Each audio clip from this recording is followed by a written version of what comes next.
The agricultural sector in most of the countries, whatever it is, if it's developed or non-developed countries or underdeveloping countries, is sick. It needs a doctor. It needs a medicine.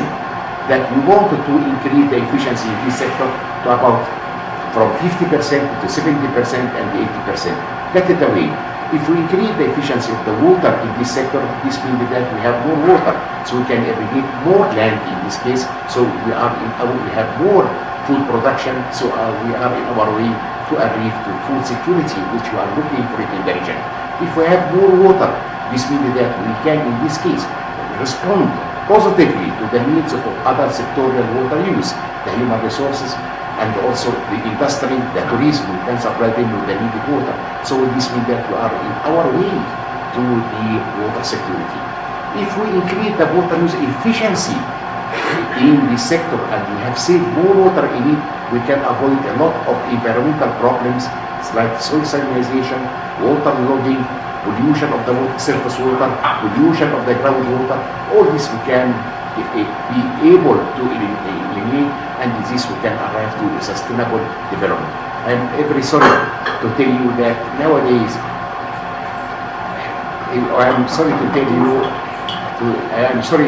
nowadays that about 30% of the very highly productive soil are now outside of production due to it have been affected with the high salinity problems. That is the options which we have. That's from one side. On the other hand, we have to look to another sources in the field of agriculture. We have the non-conventional water resources. We have the treated wastewater. See, we have the non-conventional resources. We have the treated municipal wastewater. This is a renewable water resource to be increasing year by year. It is not affected by the climatic changes, and I think that a lot of direction nowadays should be concentrated on using the brackish water and using the treated wastewater in our region. I say that to solve the problem of the water, every drop of the water which is lost or waste should be collected, should be treated, should be recycled. That must be our options for the future. Thank you very much. Grazie al professor Aterfandi, e adesso vorremmo capire quale... Thank you to Titi Palladino for having organized the whole thing, and thanks to our technicians in ESA, in the World Bank, for allowing this video conference to go on.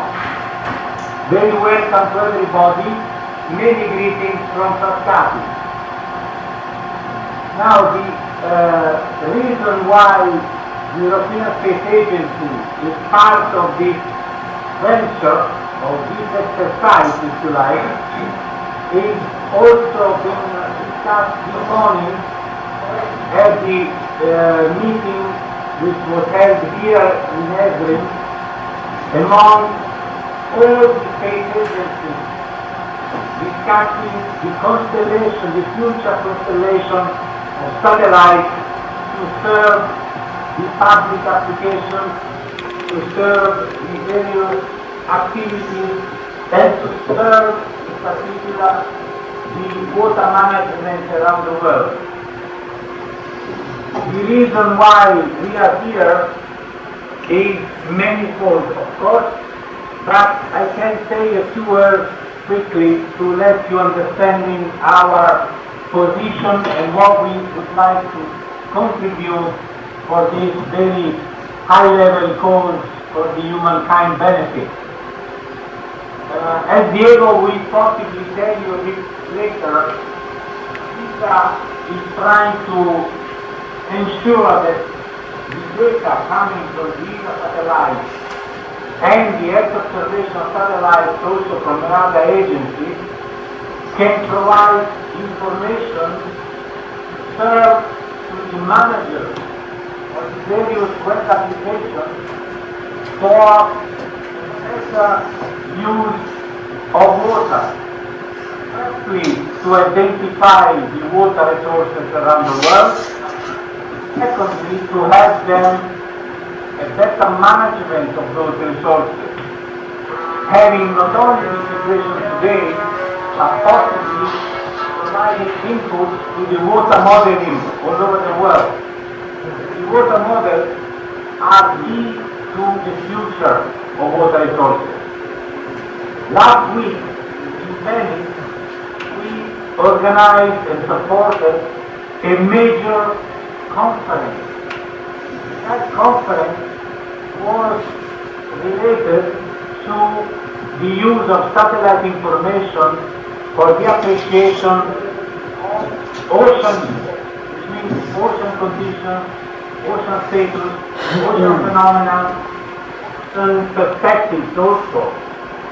And the key instrument on board of different Earth observation missions, or satellite missions, if you like, around the world, are the radar altimeters, which are key players in making the topography of ocean and telling us whether or not the ocean mean height is increasing or decreasing, and what is the situation around the world, particularly related to the big ocean currents, which are the motors of the Earth climate. Now, in order to ensure that we celebrate properly the World Water Day, and we contribute properly, as far as we can, of course, to the World Water Forum, and the presence of Diego there in Mexico is a sign of our willingness to be actors in this activity, is related to the capacity of satellites to actually identify water resources, to help in surface water resources, in helping to identify also subground water resources, the so-called aquifer, etc. Try to, as I said before, provide continuous worldwide information about water parameters around the world. And in fact, this is exactly our aim here. From the technical viewpoint, we can provide our contribution. From the strategic, bioethic viewpoint, we have to provide this information as best as we can, as complete as we can, as continuous as we can. And we have also, in this context, in this framework, sponsored several projects around the world. One of them is an initiative called SPIDER, which Diego is handling and managing within the difficulties of the African environment, but I think that we are going to have quite a few successful achievements already by now. And that is to say the fact that we don't want to be the water manager, but we want to be able to provide water managers with additional information to help them in carrying out their activities. At this point, I think I will stop, because otherwise you will start to launch tomatoes and kill me and let the others speak.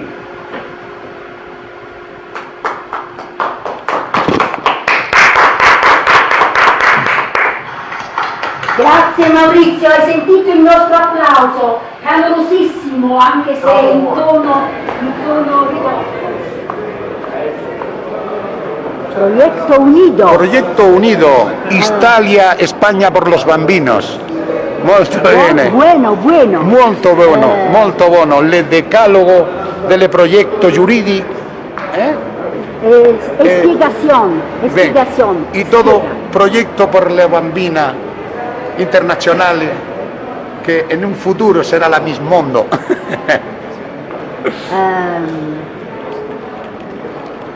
Spiegare.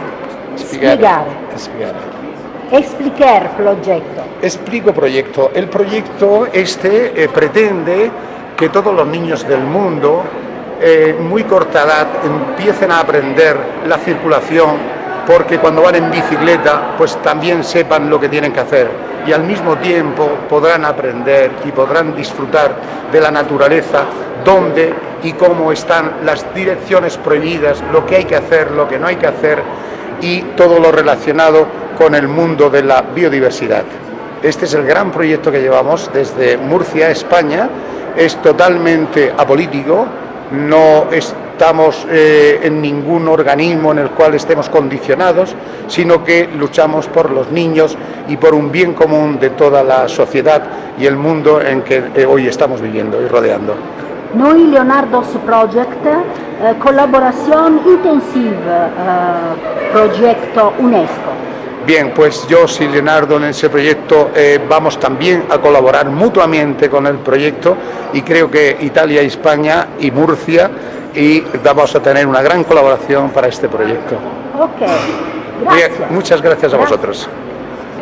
Repite. Bien, este proyecto va unido a un proyecto mucho más ambicioso. Vamos, ambiciosos son todos porque primordialmente para mí son los bambinos, son los niños, pero sí es que vamos a intentar que jurídicamente los países se pongan de acuerdo y firmen convenios para que los ríos, la interconexión de las cuencas de los ríos, evitar la desertización, frenar de alguna manera la avanzada de ese desierto que tenemos en el sur del Mediterráneo, en el flanco sur del Mediterráneo, se puede hacer perfectamente con las aguas que se están malversando y tirándolas al mar. Es decir, no se pretende en ningún momento que la biodiversidad tenga ningún tipo de cambio climatológico, sino que las aguas que vienen en exceso por la gran deforestación que ha habido, esas aguas sean aprovechadas y embalsadas y plantar árboles, plantar humedales donde podamos frenar la desertización y seamos todos más felices en un mundo más verde y los niños puedan desarrollarse en sus parques y jardines a través de estas, de alguna manera, organizaciones que estamos luchando por ellos.